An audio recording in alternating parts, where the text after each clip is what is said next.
Bom dia a todos, meus amados, meus amigos, irmãos, entes queridos, povo de Deus, irmãos, graça e paz do Senhor. Mais uma semana, iniciando uma semana na qual desejo a cada um de vocês a presença do Senhor, a presença do Espírito Santo conduzindo vossas vidas da melhor forma possível, tendo uma semana abençoada, desempenhando suas funções, sejam elas profissionais, familiares, ministeriais, em todos os sentidos. E a palavra do Senhor nos ensina, nos ensinará que a força vem dele. Todo o poder é do Senhor, é da nossa melhor parte, que é o Espírito Santo dele, que está em nós, e feliz somos nós, bem-aventurado o homem cuja força está em ti, em cujo coração se encontram os caminhos aplanados.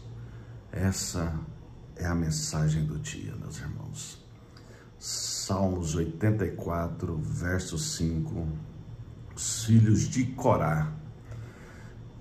E vou frisar novamente: bem-aventurado o homem cuja força está em ti, em cujo coração se encontram os caminhos aplanados. Oh glória! Vamos orar em prol dessa mensagem do dia, hoje já 18 de agosto de 2025. Pai eterno, querido Deus, em nome de Jesus, apresenta ao Senhor a tua própria palavra, que o Senhor possa trazer a nós, tanto a mim, na interpretação, nos paralelos que eu vou fazer, levando aos meus irmãos essa compreensão, para que possamos de fato nos fortalecer no Senhor, pois o Senhor é a força em nós. Porque, como eu venho falando esses dias, o corpo e a alma já são caídos, mas o Espírito Santo do Senhor vem com toda a força, renovando a nossa força e nos faz subir e voar com asas como águias, que a gente não cansa nem se fatiga, pois o Senhor é a nossa força. Oh Pai, em nome de Jesus, esteja presente em todos os dias das nossas vidas. Mas hoje eu quero frisar por essa semana a todos que possam entender, compreender e ter essa força no Senhor, para que a gente renove a cada dia, a cada dia. Oh Pai, em nome de Jesus, muito obrigado pela tua presença. Muito obrigado por ontem o Senhor trazer a mensagem que o Senhor quer trazer para o seu povo, assim como foi a de ontem, que eu vou de alguma forma introduzi-la hoje aqui neste devocional. Oh Pai, que visão, que pessoas, que modelo de servidão ao Senhor o Senhor tem feito, Brasil afora, mundo afora. Oh Pai, em nome de Jesus, nos ajude a ser fortalecido no Senhor e ser verdadeiros discípulos, não só levando o Evangelho do Senhor adiante, só ministrando aqui como eu tenho feito e muitos no Brasil têm feito, mas de alguma forma que sejamos parceiros dessas instituições que ajudam homens e mulheres que vão no batalhão de frente, onde tem esses homens e mulheres e famílias perseguidas pelo teu Evangelho mundo afora. Por isso, em nome de Jesus, já apresento em oração a esses, os fortalecendo, intercedendo por eles, para que eles possam cada vez mais ter a força no Senhor. E nós aqui no Brasil, esse país tão abençoado, tão leve quanto essas questões religiosas, que as coisas são tão fáceis, a acessibilidade, assim como eu venho falando também, mas que a gente, de alguma forma, a gente possa aprofundar, sendo verdadeiro discípulo do Senhor, no mínimo negando a nós mesmos, pegando a nossa cruz e seguindo ao Senhor. Em nome de Jesus, Pai, eu lhe peço, em nome de todos, e que assim seja para todos sempre. Amém. Amém, meus irmãos. Glória a Deus. Irmãos, a palavra que hoje nos traz bem-aventurado, e como eu disse em outras versões, fala: feliz o homem cuja força está em ti. Em ti quem? Em Deus. Aqui era um cântico dos filhos de Corá, e dentre eles está o Eucana, que foi pai de Samuel, marido de Ana, na qual eu quero trazer nessa explicação. Mas olha bem, feliz um homem cuja força está em ti, nosso Deus, e cujo coração se encontra os caminhos aplanados, ou seja, alinhados com o do Senhor. Olha bem, dentre esses bem-aventurados, no 4 em diante. Então, feliz também ou bem-aventurados os que habitam em tua casa, louvam-te perpetuamente. Aí vem o versículo de hoje. Feliz ou bem-aventurado o homem cuja força está em ti, em cujo coração se encontram os caminhos aplanados, o qual, passando pelo vale árido, faz dele um manancial de bênçãos, o cobre a primeira chuva. Irmãos, então, como viram no verso 4, bem-aventurados que habitam em tua casa, louvam-te perpetuamente. Por aqui vocês já observam que é importante estar na casa do Senhor, é importante nos cultos cultuar o Senhor e o louvar, ou seja, é uma forma bem rasa da gente viver nossas vidas assim como eu vivi no passado, pensando que ter fé, acreditar em Deus é só a gente em casa mesmo, fazendo nossas rasas orações. Não, meus irmãos, é importante a gente estar em comunhão, na presença, deixando a verdade da palavra entrar em nossas vidas e a gente ir cada dia mais nos autoanalisando e deixando a palavra aprofundar em nós, para que João 8:32 seja assíduo em nossas vidas, conhecendo a verdade, que a verdade nos libertará. Então a palavra diz, João 8:32, conhecereis a verdade e a verdade vos libertará. Então é importante a gente estar na casa do Senhor, estar firmes, buscando continuamente e louvando ao Senhor. E feliz o homem que entrega ao Senhor e que busca no Senhor essa força, porque os caminhos serão aplanados, ou seja, serão endireitados, as veredas serão endireitadas. A qual, passando pelo vale árido, aqui é como se fosse nas nossas lutas, na diversidade humana, nos confrontos humanos, faz dele um manancial, ou seja, a gente traz as águas vivas do Senhor quando estivermos nesses vales áridos. E as bênçãos, que aí no caso a gente trazendo como manancial, aí torna-se as bênçãos como se fosse o que cobre a primeira chuva nesses mananciais.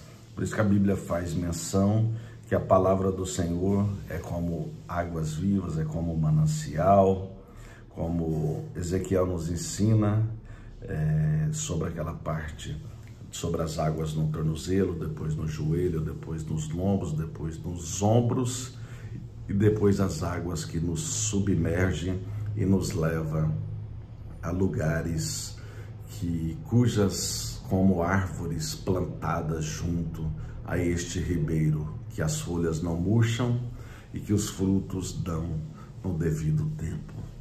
Essa é a mensagem, meus irmãos. Irmãos, eu gostaria de falar para vocês sobre Corá. Quem foi Corá? Corá foi um homem já levantado por Deus para ministrar louvores junto com Moisés na época.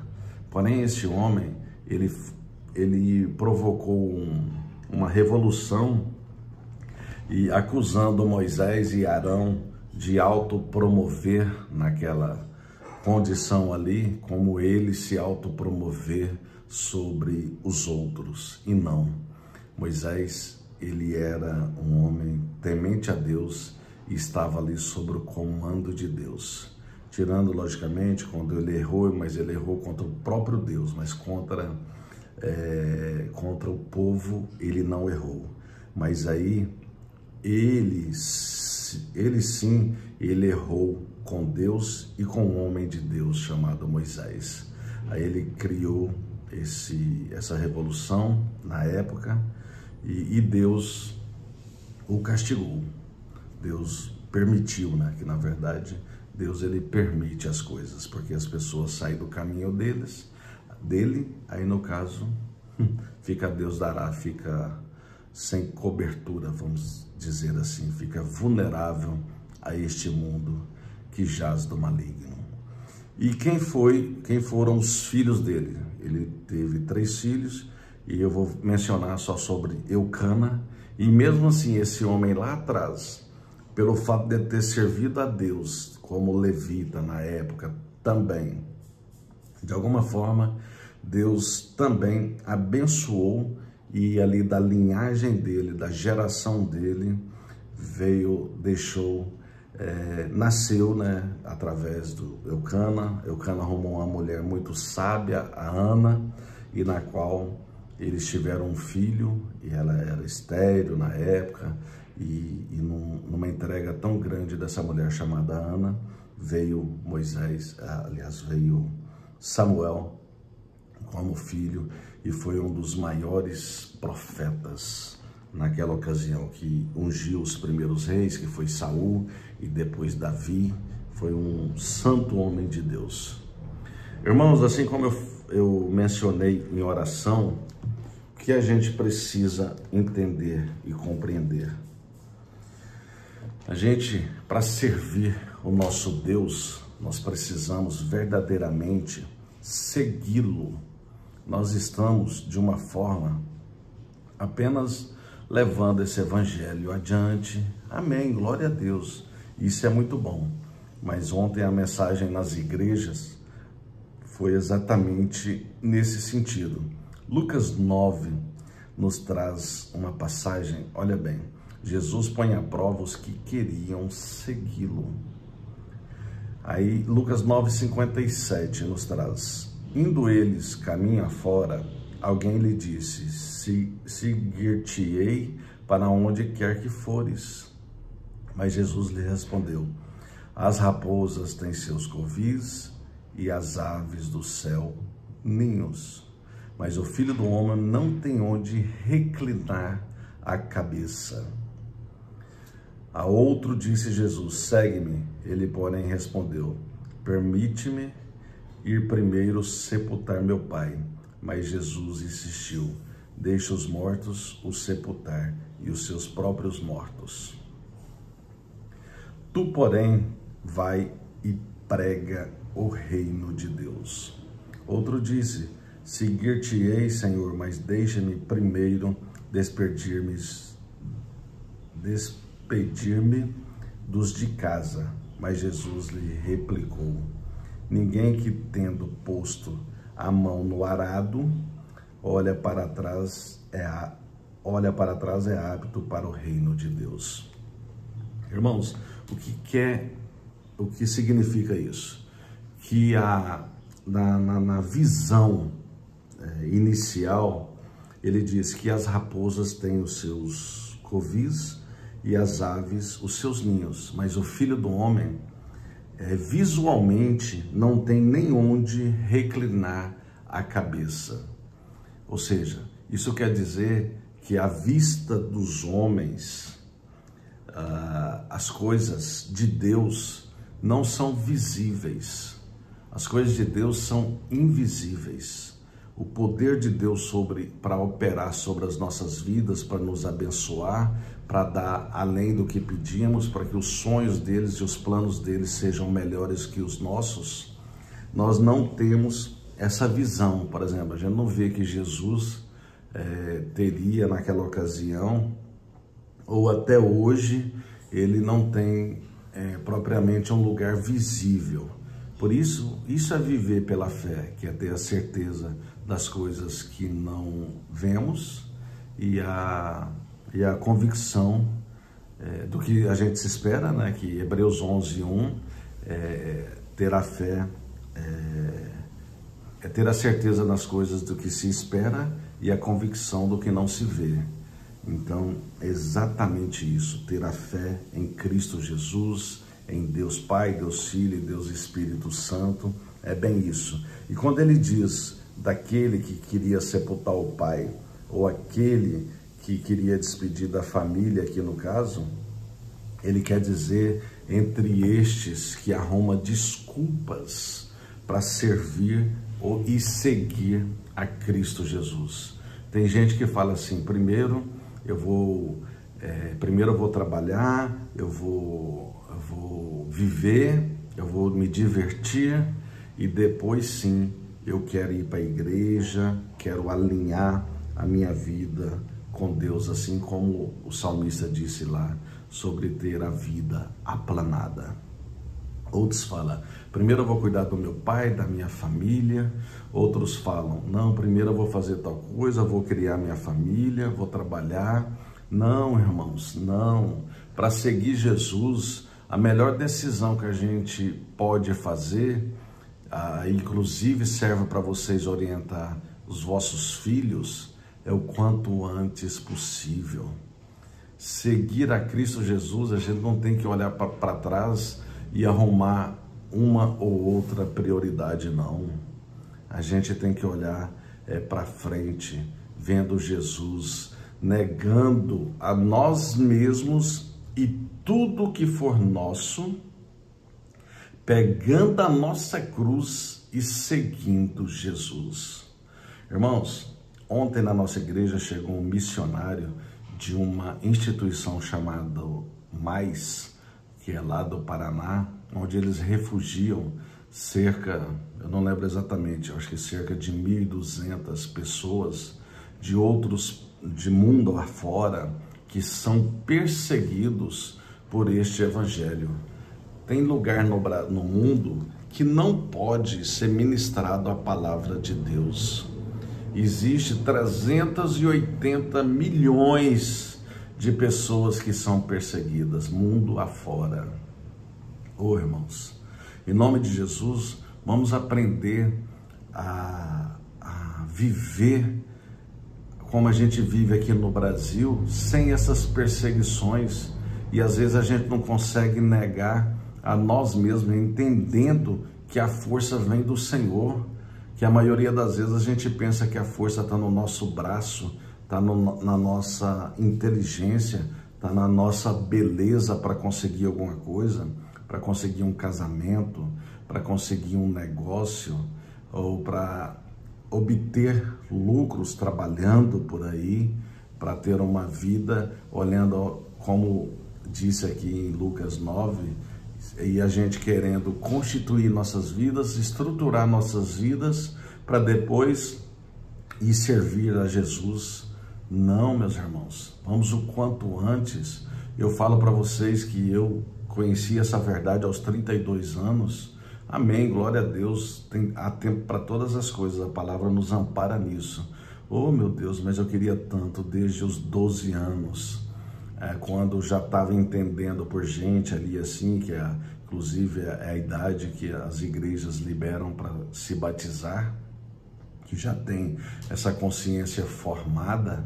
Oh, irmãos, como eu queria, desde os 12 anos, conhecer essa verdade, para que eu, de alguma forma, as consequências de viver neste mundo que jaz do maligno, este mundo que é constituído por esta nossa sociedade que acha que é legal as coisas do mundo, os prazeres do mundo, os prazeres da carne, e não a alegria, a bem-aventurança das coisas do alto, das coisas do Espírito Santo. Por isso, fecha essa mensagem com essa observação. O quanto antes, meus irmãos, o quanto antes a gente orientar os nossos filhos, os nossos netos para seguir verdadeiramente Jesus Cristo, a verdade da palavra, meus irmãos. Em nome de Jesus, entendam isso e vamos orar pelos que são perseguidos mundo afora, que é 1,5 Brasil de pessoas, 380 milhões de pessoas que são perseguidos. Eu sei da história de um muçulmano que ele, de 15 em 15 dias, ele e a família dele apanha para ele negar a Jesus. E mesmo assim ele não nega. E essa instituição chamada Mais queria trazer eles para o Brasil, para que eles não mais apanhassem. E eles falaram, não, vocês não estão entendendo. Eu não vou deixar de viver, de seguir a Cristo Jesus aqui neste lugar, mostrando para esse povo que eles têm que seguir esse Deus, pagando preço por isso. Olha só, meus irmãos, que crente.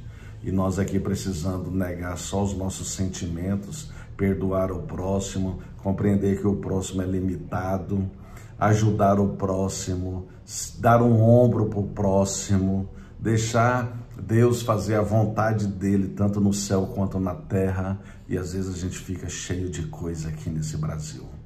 Olha bem o que acontece aí fora, meus irmãos. Por isso eu estendi mais esse devocional hoje para contar essa história. Mas, irmãos, em nome de Jesus, creiam que para seguir Cristo Jesus temos que negar a nós mesmos os nossos sentimentos, os nossos conceitos, a defesa sobre nossos ministérios ou a nossa denominação, a nossa igreja, ou a própria doutrina, às vezes, que a gente quer defender por aí. Negar a nós mesmos é compreender que o próximo é limitado, é exercer o perdão, é ser amigo de todos, irmãos de todos, orientando, aconselhando e ajudando. Que assim seja na minha vida e na vida de vocês, para todo sempre. Amém, meus irmãos. Boa semana. Abraços.